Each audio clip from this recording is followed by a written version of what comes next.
Assalamualaikum warahmatullahi wabarakatuh. Apa kabar teman-teman?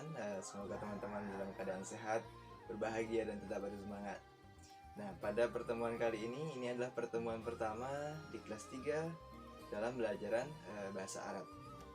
Oke, sebelum Ustaz lanjutkan ke pelajaran inti kita, Ustaz akan sampaikan sedikit pengantar agar teman-teman lebih semangat dalam belajar bahasa Arab. Nah, saya akan sampaikan beberapa alasan ya kenapa teman-teman harus harus mempelajari bahasa Arab. Yang pertama, karena bahasa Arab adalah bahasa yang Allah pilih sebagai bahasanya Al-Quran. Nah, Al-Quran itu menggunakan bahasa Arab ya teman-teman. Kenapa teman-teman harus bisa berbahasa Arab? Karena agar teman-teman bisa lebih memahami ayat-ayat Al-Quran yang ada dalam ayat-ayat yang ada dalam Al-Quran gitu ya. Karena akan menggunakan bahasa Arab, tentu ketika kita bisa bahasa Arab, ini akan memudahkan kita dalam menerjemahkan setiap ayat-ayatnya. Kemudian agar teman-teman juga lebih mudah menghafal, karena teman-teman sudah terbiasa dengan bahasa Arab. Nah, teman-teman juga akan lebih mudah dalam menghafalkan ayat-ayat suci Al-Quran. Kemudian hadis Rasulullah yang Rasulullah sampaikan pun menggunakan bahasa Arab. Nah, berarti bahasa Arab ini adalah bahasa yang mulia karena digunakan oleh dua pedoman kita, yaitu Al-Quran dan hadis. Teman-teman ketika belajar bahasa Arab pasti dapat pahala yang lebih loh, luar biasa.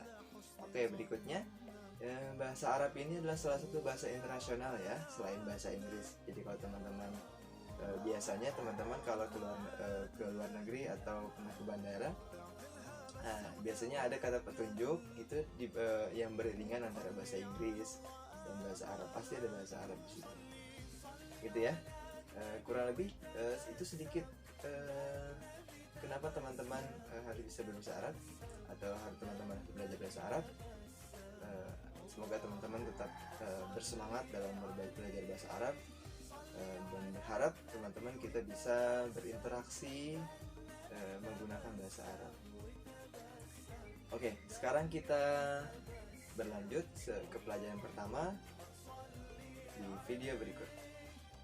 Oke teman-teman, pelajaran pertama atau ad-darsul awal tentang alat tulis. Adawatul kitabah. Oke, teman-teman lihat sini ya, kita akan belajar tentang kata tunjuk.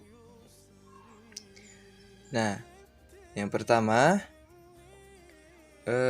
Ustaz akan jelaskan, lihat di kotak ini ya teman-teman. Nah, ini ada beberapa kata, ada ma, ada hadza, ada zalika, ada hadhihi, ada tilka. Kalau ma artinya adalah apa, berarti ma ini adalah pertanyaan, adalah kata tanya. Kalau hadza artinya ini, kalau dzalika artinya itu, kalau hadhihi artinya ini, kalau tilka artinya itu. Nah, berarti ini adalah kata tunjuk yang menunjukkan sesuatu. Baik, kita akan coba langsung masuk ke benda pertama ya, alat tulis pertama. Yang pertama adalah ini, buku tulis. Ini ini adalah buku tulis. Nah, sekarang kita masukkan beberapa kata yang ada di kotak ini. Oke. Yang pertama, ma artinya apa, berarti ini adalah apa, kata tanya ya, ini pertanyaan. Hadhihi apa, ini berarti apa ini apa ini. Nah, ini apa, berarti kan menunjukkan sesuatu ya. Apa ini kan buku tulis kan ya, berarti kita jawab. Kalau ada pertanyaan teman-teman harus dijawab gitu ya. Berarti jawabannya kita ulangi dengan hadhihinya. Nah, kalau di sini pertanyaannya menggunakan hadhihi, teman-teman jawabnya menggunakan hadhihi juga. Nah, coba kita tulis ya. Ma hadhihi, berarti jawabannya hadhihi kurrosatun. Nah, seperti itu ya.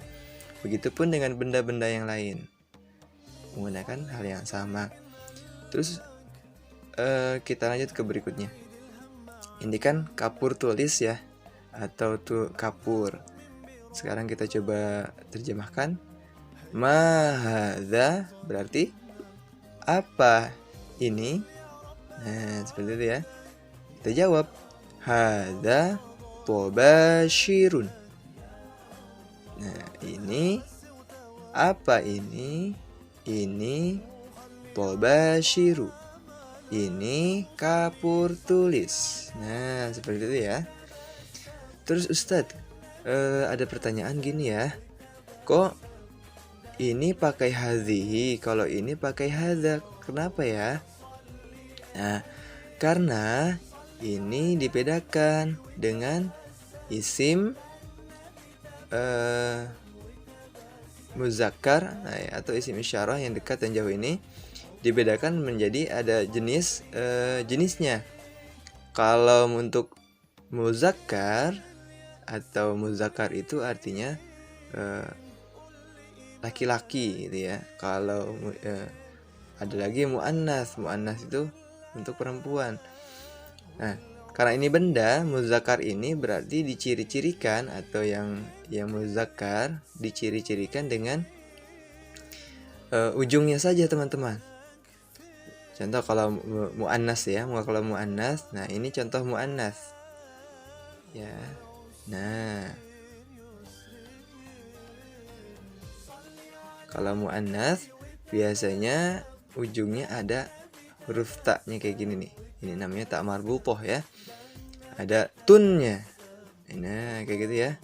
Kurrosatun. Nah, berarti ini muannas. Kalau muzakkar nggak ada gitu ya. Tobashiru. Nah, ini muzakkar. Firjarun. Nah, ini kan nggak ada tunnya kan. Kalau ada tunnya berarti dia muannas. Nah, kalau ada tunnya kayak gini, teman-teman menggunakan hadhihi. Kalau tidak ada menggunakan hadza. Ma hadza, apa ini? Walaupun artinya sama teman-teman ya. Artinya sama, tapi penggunaannya berbeda. Antara yang ada tunnya dan ada tobashirunya. Nggak ada yang nggak ada tak marbutohnya. Kayak gitu ya kurang lebih teman-teman. Kita lanjutkan. Kalau ini namanya jangka ya. Ini jangka. Kita coba. Ma hadza, apa ini? Hadza firjarun. Ini firjarun, jangka. Ini jangka. Atau kayak gini. Ini pulpen misalkan. Atau ini pensil. Kalau pulpen kan qalamun. Berarti ma hadza qalamun. Nah, kayak gitu ya. Terus kita lanjutkan ke yang bawah. Ya. Nih, contoh lagi ya. Ma hadza, apa ini? Ini tadi pensil. Hadza qalamur rasasid. Nah, hadza qalamur rasasid. Berarti ini pensil, kayak gitu ya. Kemudian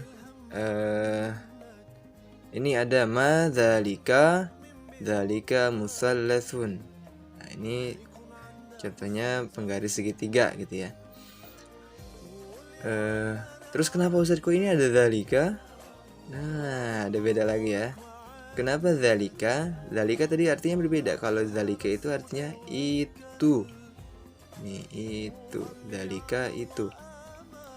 Berarti kalau ini ya, hadza dan hadhihi menunjukkan benda yang dekat, benda yang kita pegang misalkan. Pokoknya yang dekat dengan kita tunjuk dengan menggunakan hadza dan hadhihi. Kalau untuk kata tunjuk yang lebih jauh dari kita, posisi bendanya menggunakan dzalika atau tilka. Nah, sama juga dengan hadza dan hadhihi.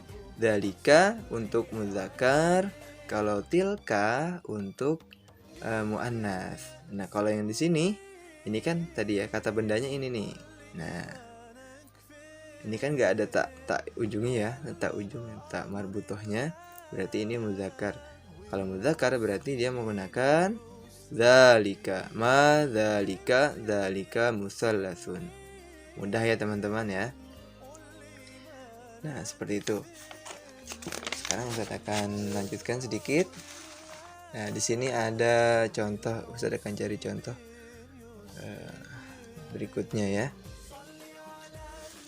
Nah, sedikit. Kalau ini kan nah ini kelihatan gak ya? Nah, ini buku ya. Madzalika dzalika kitabun, karena jauh. Nah, gitu ya. Misalkan bukunya ada di mana? Ada di kamar. Ya, atau di meja.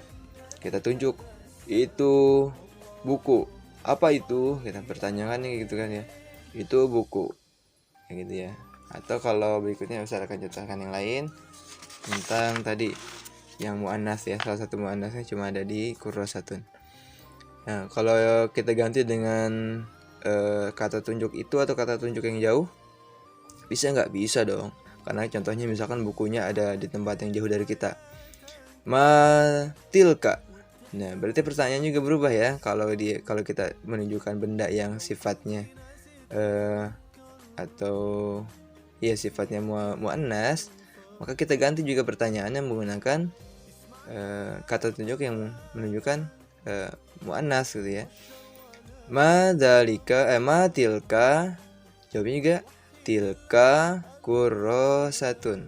Nah, pakai tilka ya, menggunakan tilka kalau ujungnya ada tak marbutohnya. Atau kalau kita menunjukkan benda yang dekat, berarti menggunakan hadhihi. Untuk yang tak marbutoh ya, ada ujungnya kayak gini. Nah, kurang lebih kayak gitu penjelasannya teman-teman. Nah, untuk tugasnya teman-teman teman-teman menjawab pertanyaan yang ada di sini. Saya akan contohkan yang satu ini, yang pertama ya. Ini kan ini adalah bendanya adalah pulpen. Berarti teman-teman ditanya mahadza, teman-teman jawab dengan diulangi dengan ininya ya, dengan kata tunjuknya hadza qalamun. Nah, kayak gitu. Jadi begitupun dengan yang ada di sini. Teman-teman kalau tidak hafal bahasa Arabnya, teman-teman lihat yang ada di video sebelumnya ya, bisa dijeda atau di pause. Terima kasih, itu aja tugasnya. Nanti tugasnya akan Ustaz fotokan. Terima kasih atas perhatiannya. Assalamualaikum warahmatullahi wabarakatuh.